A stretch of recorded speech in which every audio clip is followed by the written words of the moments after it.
Um, Hello and welcome to Sunday sessions, inspirational Sunday sessions with me, Lisa Weigel, and my special guest, Sam Rapp. And in case you wondered where I have been, haven't been very well. I had ended up with COVID a couple of weeks ago, but I'm now recovered, and I've been really busy. So, but I'm really happy to be back doing the Sunday sessions again. So that's cool. If you're here, and feel free to say hello. It is interactive, and if you'd like to ask myself or Sam any questions, you're welcome to in the chat box there. Okay, so yeah, so let me introduce to you Sam Rapp, who's also known as Dyslexic Poet, and she's a playwright as well. So we're going to talk a bit about her creative processes and how she started and her journey, so to help you, in hope to inspire you to carry on or to keep going with your journey too. Okay, so here we are, Sam Rapp to the screen. Da, da, da. Hello, Hey, everyone. right. Oh, how are you? I'm hot, Oh, but I'm okay, thanks. I'm well. Apart from a plumbing issue this morning when my kitchen flooded, but it's all sorted now. oh my I'm God. well. Yeah, I'm well at the moment, and I'm happy to be here. Thank you for inviting me. Yeah, thank you so much for your time for coming on. I know you're really busy at the moment because you've got lots on, haven't you? So yeah, no, it's great. So Sam, I'm really interested. Like I've not, because I've met you when I was doing my events with Inspirational many years ago now. Can you Yeah. believe it? Quite a few years ago. And yeah, I don't think I know your story about how you started. What made you get into poetry? Um, I suppose it was kind of a natural progression because ever since I was the age of 7, I've always written stories and had stories in my head, like daydream. I daydream for hours and write stories. Yeah. So I was always somewhere else and always talking to characters. I must have looked like, talking to myself all the time, and people must have thought, why is she talking to herself? What's going on? Um, Oh, what kind of characters were you talking to? oh, probably wizards and magical fairies Oh, at the oh, time, cool. um, and had different plots and things that are coming creative in my head. Oh, Um, wow. and that was kind of like my escape because I'm dyslexic, which, if people don't know, is a learning difficulty, which is a protected characteristic under the Equality Act, under a disability. So it's a hidden disability, and it means that I struggle with sequencing, reading, writing, spelling, grammar, and working memory. So somebody can give me an instruction and I can forget some straight away. Dyspraxic, so I get confused with my left and right motor Right. functions, and also dyscalculia, which is a difficulty with maths. So I'm a visual person. I don't understand figures. But if somebody Right. said to me, that 25 meters is from that lamppost to that lamppost, I understand it. So, Right. so Oh, yeah, from the age of 7, really, I started to write. And then mm. as I was progressing, I started to write poetry when I was 18. Oh, okay. Cool. So, like, so when you started, was you performing then, or when you was 18? And Yeah. who did you who inspired you to get into the poetry? I think it was a combination of things because when I was a child growing up, um, my parents divorced. There was a lot of domestic violence in the house, and Oh, my right. parents eventually divorced. Mm, I ended up homeless and living out of a mm, car, people's right. houses, sofa surfing, Oh, and cool. and a How old were you squat. then? 18. Oh, Uh, right. yeah, and I was living in a squat. And the squat, if anybody on this call knows, which is Mm. very sad for me to admit, is a program called Four in a Bed. And it's basically a program where various B&B businesses go round and they look at their other B&B businesses, and then they mark them out of 10, basically saying whether the breakfast was good and the bed was good. Oh, yeah, right. Mm. And the one occasion I watched it, and the squat that I actually stayed in is now a posh B&B because I'm originally from Brighton. How random. And I stayed in the penthouse. Woo woo. Oh, Um, fine. but it had no hot water or electricity when I stayed, Oh, and that's half a crazy. stairwell as well. A beautiful Regency building though, and I Mm. I'd I was unemployed. I had no money, and I went for a job interview in like a posh boutique supermarket. And Yeah, I went for this job interview and I was trying to do stuff on the computer, and then he wanted me to do some written things as well. right. I was absolutely useless because the grammar and spelling was completely marked red and green all over the computer. Mm. And he said, "Well, you're not going to get anywhere. His exact words, quote, you won't amount to much, unquote." Oh, And I my God. felt that That at must have been 18, awful. yeah, I felt that 18, I was kind of undervalued and I was like on the shelf. Mm. And is that it? Is that my life? Yeah. So it ended up with two breakdowns, low self esteem, because throughout my education, I'd always been told I was stupid and thick. And I, and Oh, I, and I didn't leave school with any qualifications mm. because I was told that I couldn't enter any exams. So at 15, I left school. Mm-hmm. My parents divorced. I ended up homeless. And then I joined a writers group. I So, was always quite politically active, and I met these people, and they said, "What have you thought?" Because I said I like writing, although my writing's all squiggly. I yeah. love making up stories, and they said, "Oh, we know this writing group." The writing group were my saviour in many ways because they were so accepting of me with a hidden disability. They didn't judge me.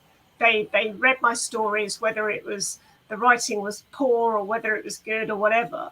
Mm. And they were really kind, and Oh, they that's said, brilliant. That's so good that you're yeah, able to find that because, like, yeah, wow, that's like your saviors, I guess, I suppose. It's, yeah. And that was the first time that I was asked to, I was invited to perform at Brighton Free Festival. oh, um, okay.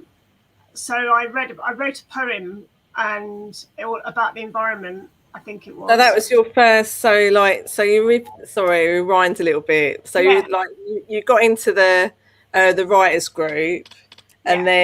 and then so how long was you with the writers group before you done your performance with the what was it? Sorry, the Brighton, was it a Brighton thing? Brighton, like Brighton Festival, like it was a Hmm. Brighton Free Festival. Oh, okay. Um, I don't think I was in the writers group that long, and they just said, "Come along, we're Oh, doing a set. Can you mm, read a poem?" And I said, "Okay." I'd never done yeah, that before, and yeah. I read my poem, and there was lots of people there and really positive energy, and Mm. they were clapping, and I was turning around like this. Who are they clapping at? Oh, What's going on? And they were clapping at me, and I thought, wow, this is bizarre. I've never had that experience because all my life I've been told I was stupid, mm, wouldn't amount to anything, couldn't get a job, didn't have any money, homeless, mm. and suddenly I was in this projected into this sort of festival where people were clapping for me because I'd read a poem that I'd written. Yeah, Um, and so that was kind of the start of my journey, really, when I was 18, to seriously take it further. yeah.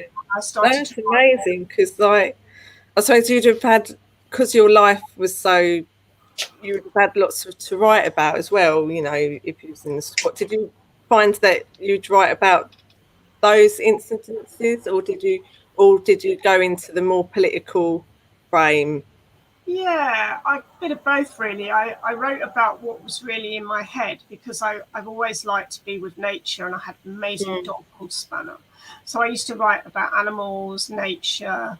I wrote, yeah, quite politically about animals and homelessness and various political issues, um, Mm. for more equality, and especially with disability. And that's when I started to think about being, not at that stage I didn't have a diagnosis of dyslexia, but I knew All something right. was quite right. So I Right. I hadn't actually understood what the word meant. Oh, I think it's hilarious that dyslexia and dyspraxia and dyscalculia are really difficult words to say and spell for people with dyslexia. yeah. Yeah. Yeah. So so it's kind of a bit of that, and then when I got my diagnosis, when I was having difficulties further on in my life, I Mm. decided to start performing as a dyslexic poet to highlight neurodiversity and disability and Nice. raising awareness about the issues. Yeah. Yeah, definitely. It's no, it's brilliant, like the work that you've been doing. So like, and how, like, I didn't realise your story either. That, thank you for sharing that, because that's That's all quite right. cool. And wow, that's just amazing. It just shows how creativity can help. I'm a firm believer that it can help you through difficult times, and mine's not as severe as your journey, but like my creativity helped me as that form of expression to it's because it's sometimes it's hard to put into words, isn't it? And when you're writing poetry or like you're doing art or something like that, it's kind of escapism, and it's that form of expression. It allows you to all that energy into something positive. Yeah, that's so true. Because when I wrote Rant, my first book, Rant Dyslexic Me, I that was more of a darker period in my life. Mm, And although it's uplifting, it's more about my experiences and struggles as a dyslexic person yeah. through various experiences that I've had. So when I called it Rant, I wanted to rant on about those experiences, hence Mm, the title.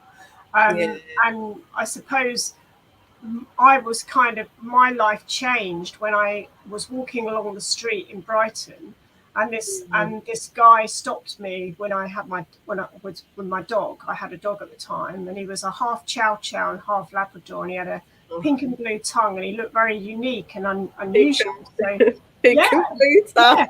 really completely unique, and he was called Spanner. Oh, okay.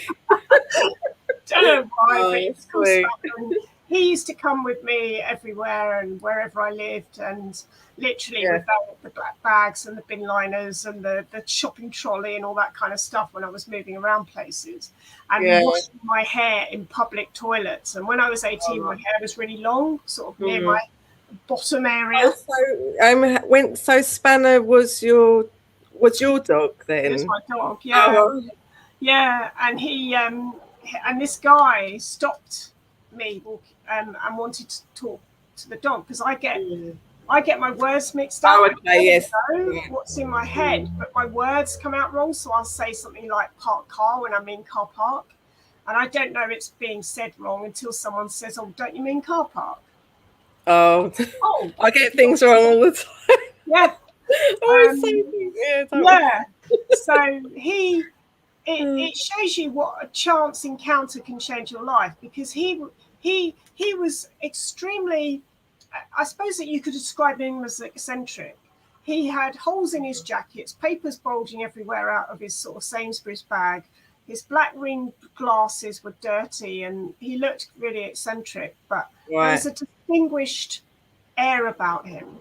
And Mm. we got talking, and he knew straight away I was dyslexic. And he said, "Oh, Oh, have you got? yeah. Do you want some help?" And I thought, "Oh, here we go, problem." Yes. And he turned out to be a professor at the University of Sussex in law. And How did he find? How did he know though? he Because just he's knew by the talking. way that I was kind of expressing myself, Oh right. getting things a bit muddled. Okay, that's interesting. And he just knew. And Mm. he said, I think you're dyslexic. And I'd never heard of the word.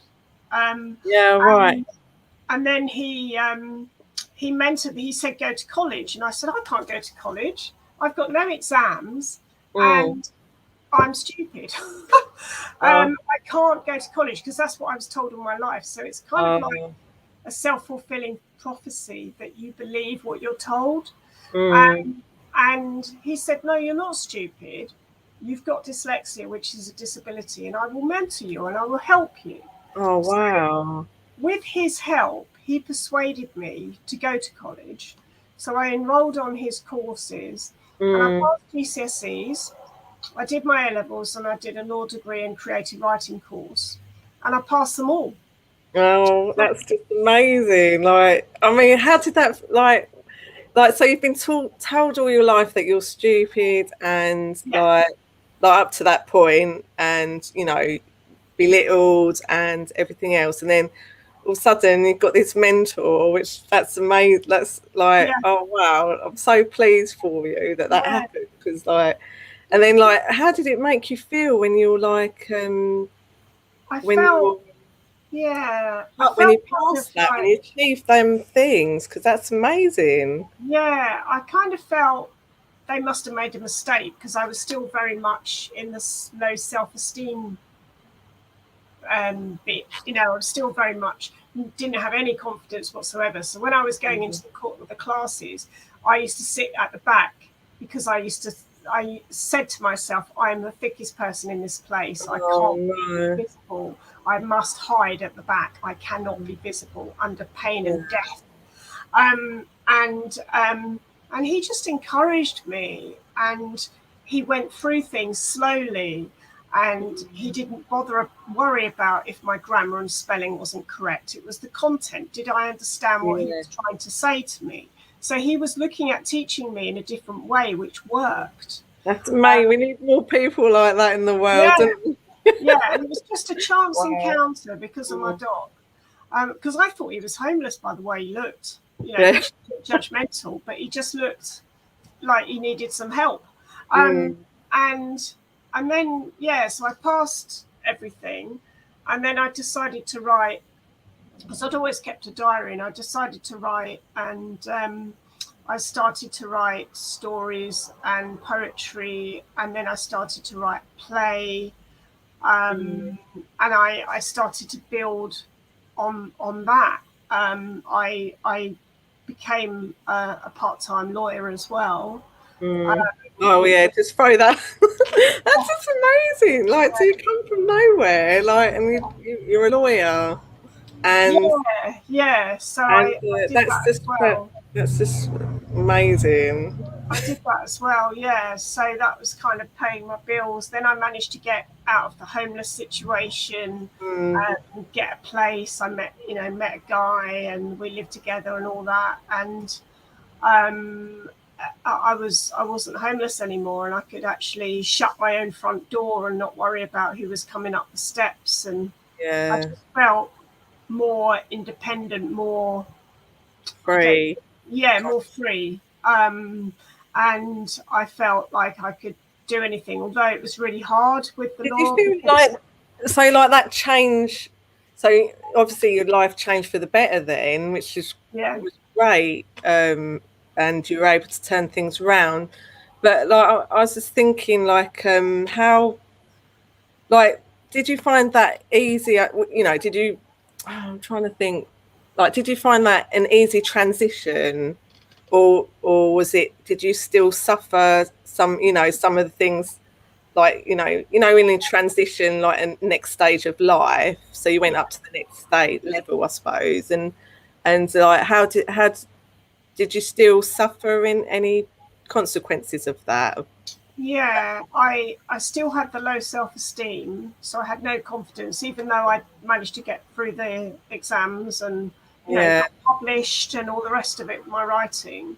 Mm. My first published article, I think, was a travel article. Right. I've always liked sort of being outdoors and doing stuff, and somebody approached me to write about climbing a certain mountain and stuff like that. So I did. That was my first published work, and then I think it when I think it was always there in the background. I always thought I was never good enough, always.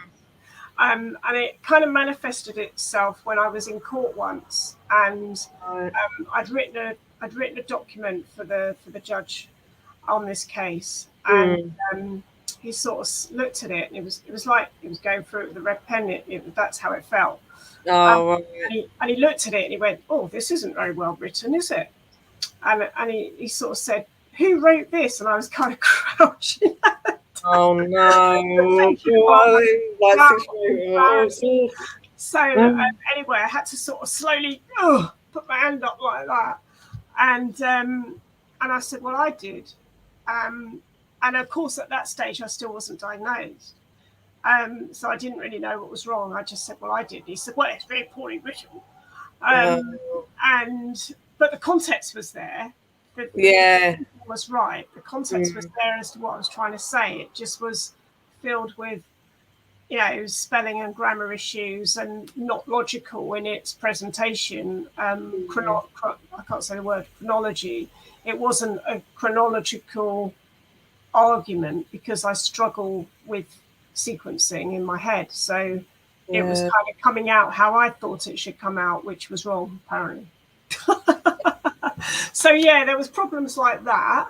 I struggled with things like that. I struggled with remembering things. So they caused me to be to suffer from quite a lot of discrimination and bullying and victimization, and which again then I had a breakdown because I couldn't cope with that anymore. I just thought, well, I'm thick, that's it, it's been proven, I'm stupid, what am I here for? So I decided that was the end of it. Ended up in a psychiatric, not hospital, but to see a psychiatric person in a hospital. Right. And then got released the same day, so I didn't stay overnight, so to speak. And then I had about 4 years of counselling to drum it into me that I wasn't actually stupid, and that I had value, and I had a lot of value to give to society. And it took 4 years of solid counselling and work to get me where I am now, where I'm really confident. I talk about my experiences because I want to help or guide others. And sometimes when I'm doing performances, I have people come up to me saying, I felt exactly the same as you, and I still haven't got confidence. And it's if I can help 1 people out of 100, I've done a good job. If I can help 100 people, I've done an amazing job. So it's making that awareness. That's why I sort of decided I was going to brand myself as a dyslexic poet, raise those issues and look at the wider issue about disability and discrimination. And now I give inspirational talks and motivational speaking. I do my performances, I write plays, and I'm a published writer, which I never, ever dreamt that I would ever be. Yeah, that's amazing. What an amazing story. I'm just so glad that you were strong and were able to get that help. But so I hope, like, for people at home, I hope, if this triggers anything off, it shows like Sam's doing, like, she's able to turn that round. So if you need to get help, do get help, professional help. So you've been doing a lot of work. I've seen that you've won an award with the British Dyslexia Association. Tell me a bit about that. Yeah, it was. Tell us a bit about that. Yeah, I've written quite a few articles for the British Dyslexia Association, and also Dyslexia Scotland. And in fact, before the lockdown, when I was due to go to Edinburgh, I did my show, the Amazing Dyslexic Poetry Show, at the Edinburgh Festival in 2019. And I was going to go last year and this year, but because of COVID, that all kind of changed. I was due to give a presentation for Dyslexia Scotland. So obviously that all changed.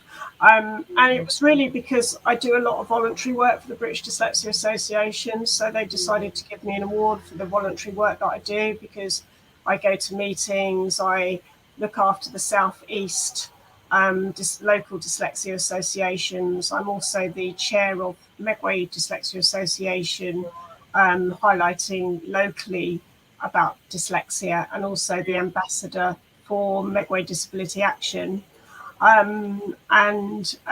So British Dyslexia Association decided to give me an award, which was really Yeah, nice of them, and I was honoured, and I yeah, couldn't believe true. it. Yeah, that's amazing. That's so cool. Like, amazing, amazing stuff. As well, you've been doing lots of work like Love Not to Hate in London. Oh yeah, I it was hate crime. It was to do with disability and disability hate crime, because there's quite a lot of disability hate crime that doesn't always get reported. And so Mm, I was invited by Inclusion London to give a presentation and poetry performance with a Q&A. It was all on Zoom, because at the moment quite a lot of places are still on Zoom, which I don't mind. I don't mind a blended approach, actually. yeah, And so it was to do with that, and I wrote a couple of poems about, looking at the wider picture about why people want, feel that it's normal to discriminate against somebody just because of what they look like, or mm, their yeah, race, religion, faith, mm, disability, LGBT. So it was all about looking at what inclusion means. So inclusion to me means give me some software to assist me with my reading and writing, because I yeah. use orange, hence why I wear orange when I'm performing a lot and stuff, because that's Okay. colour that I read better in. I can read in different colours, but orange is better for me as a colour. Other dyslexics might have purple, so my inclusion might be orange. Somebody else's dyslexia might be purple or blue or red. Um, Mm, and somebody else's dyslexia might be very severe, or it might be mild. And my inclusion is different to the person who maybe has mobility issues, or is visually impaired, or deaf. right. So my inclusion is totally different to theirs. So I don't need to worry about whether I can get to a public convenience, but somebody in a wheelchair does. Yeah, It's, yeah. it's looking at the wider picture about what inclusion actually means and what Mm, equality actually means. So they have an event every year, and I was invited to headline that event. So I was very honoured to do that. yeah, amazing work. What's your how do you get into writing, and what's your creative process? Um, I I can just I can just write. So if I have a title, if somebody says to me, write about that sunflower, I can just Mm, write about a sunflower in either a poem or a story, or reading something in a newspaper, or I can be walking or cycling, and I'll think, oh, that's really pretty. I want to write about that. So uh, I can just, it just comes out of my head. And it's like when I wrote my first play. Well, I think it was my third play, but um, it was, I was outside a cafe, and I'd read this article about this soldier who was quite young, and he'd been mm, executed for desertion in the First World War. And I thought, gosh, that's really awful. And I felt kind of akin, because he came from near Brighton. So I felt, oh, that's really interesting. So mhm. I understood some of the areas that he lived in and worked in. And I thought, that can't be right. It must be awful. So I started to do some research. And then all of a sudden, I just had this mass of words in my head that needed to go and write on a page. So Wow, I I started to write the play about the First World War, and I actually wrote it in 3 days, because I was still wow. getting all these things in my head to get on the paper. Mm. But obviously, then you can take a year to edit it and rewrite bits. But yeah, I actually wrote it in 3 days. So yeah, I don't know if I have a real creative process. I've never had writer's block. I just seem to write. It just seems to come out. Yeah.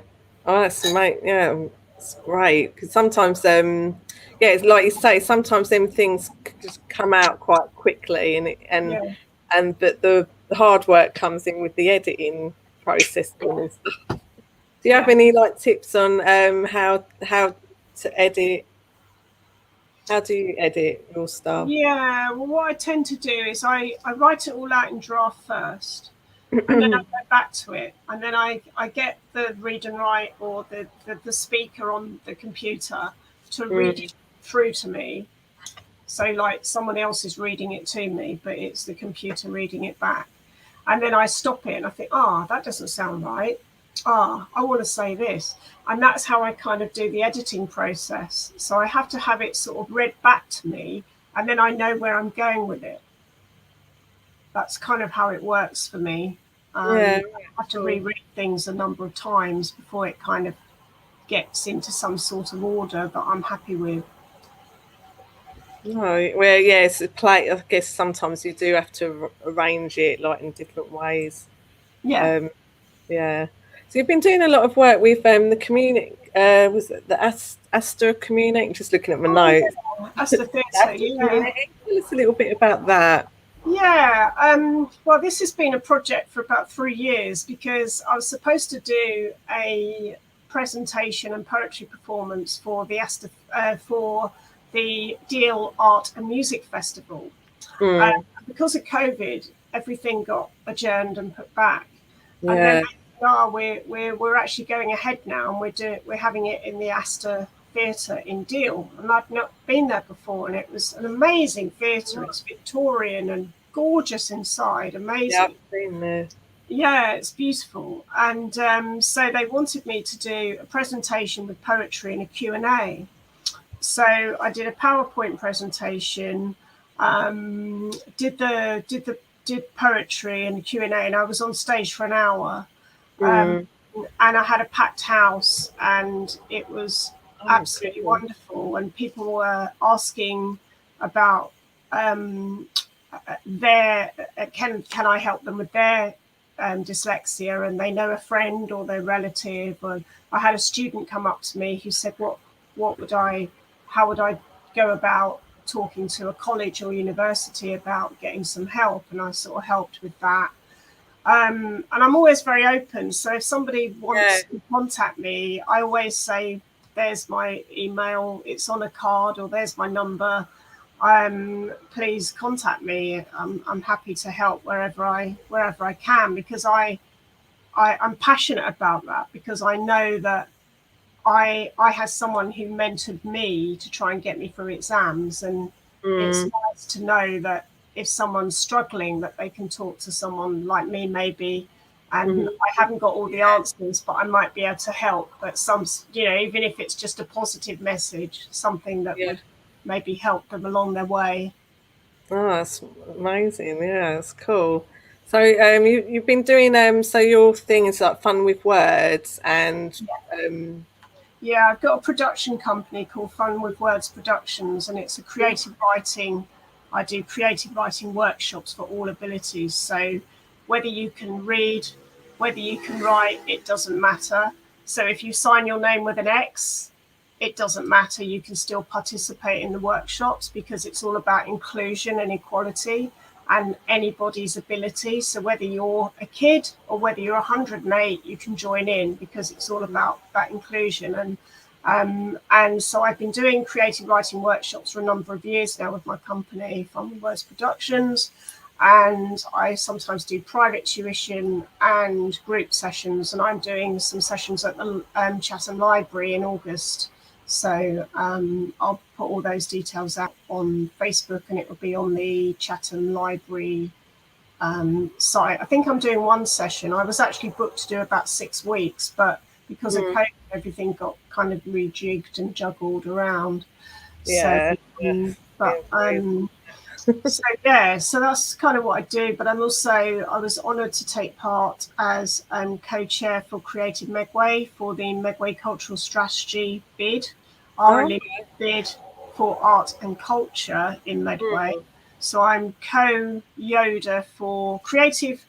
Megway has a number of compacts, what they call compacts. So you've got a group who deal with buildings, a group that deal with creative people and in community engagement and connectivity. So connecting all the creatives in mm, Medway to come together and join us. And you don't have to be creative. If you're yeah, an engineer or you're a painter and decorator, get in touch with us because we want yeah. to know about you. Oh, cool. I haven't heard of that. Yeah. Yeah, it's been very widely Mm, publicised. It's the council are involved, the press yeah, are involved. cool. It's a national campaign for Mm, Medway to be recognised for art and culture, and I'm the co-chair with for creative people. So we're reaching out to creative people, and I'm also what they call a co-Yoda who helps others in the group to to look after their welfare and help them with things. And that's for connectivity. So looking at reaching out to businesses who would mm, support creativity. So it's a really big thing. So just go on the yeah. website, create Medway Cultural Strategy, and it's all there. Oh, okay, yeah. If you give me the link, I'll be able to. So if anyone wants to Yeah, contact in the description below, I'll put a link in. yeah. Well, yeah, if you're into that, yeah, cool. Yeah. So, have you got any other things for the future, Yeah, Sam? I'm quite busy at the moment. Mm. Um, I've been doing a project called Get Writing for the NHS for about a year, which got postponed due to COVID. And unfortunately, the publisher that I've engaged for Fun with Words Productions is Right. ill with COVID, unfortunately. So Oh no. the project got delayed. But I've had lots of submissions of poets wanting to submit to it. The book is practically ready, it's all in draft.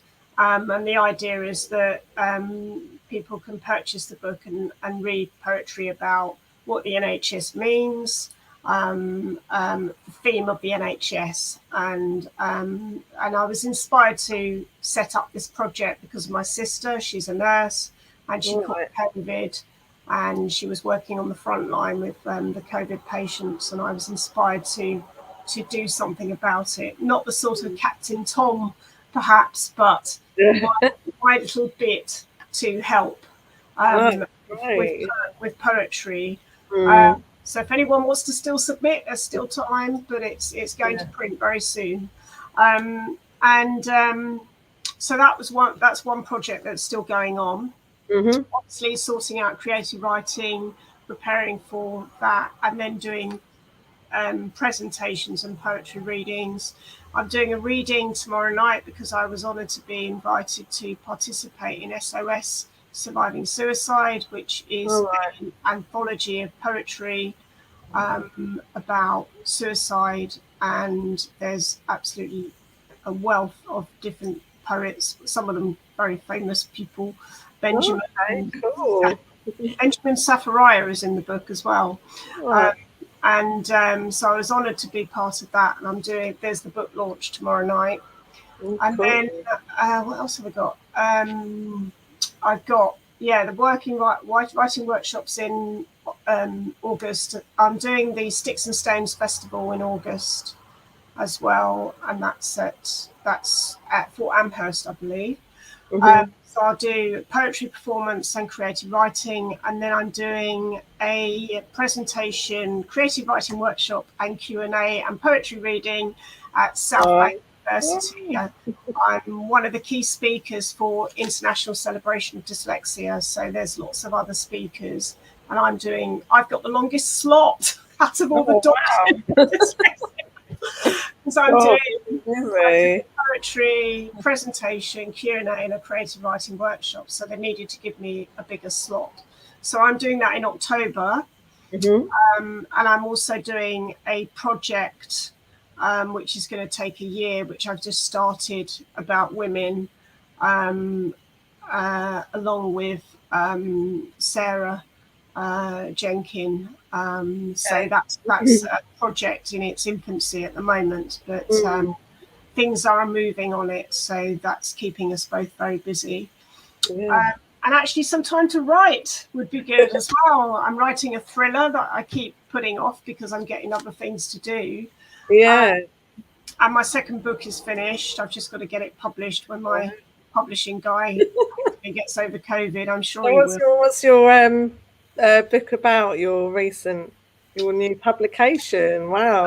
It's a mixture of dyslexia, poems about dyslexia, but also looking at other genres, so nature, politics, love, a whole range of different themes, Mm, boats, a whole range of different themes within the book. So there's a mixture. There's some poetry on war. There's some love poems. A whole range of different genres, including some on dyslexia. So it gives a bigger picture, and also some funny things. About my poems, about writing and grammar, and not being able to spell and all that kind of stuff. So it's a bit more humorous. yeah. The other book is a thriller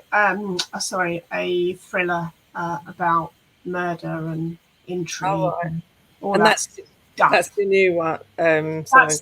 That's the sort of I wouldn't say it's a novel, because I think a novel is 75,000 pages, but it's like a short story, so it's about 10,000 pages. I've not even got that far yet, but it's coming together when I can get time to write Oh, more. cool. That's Yeah. amazing.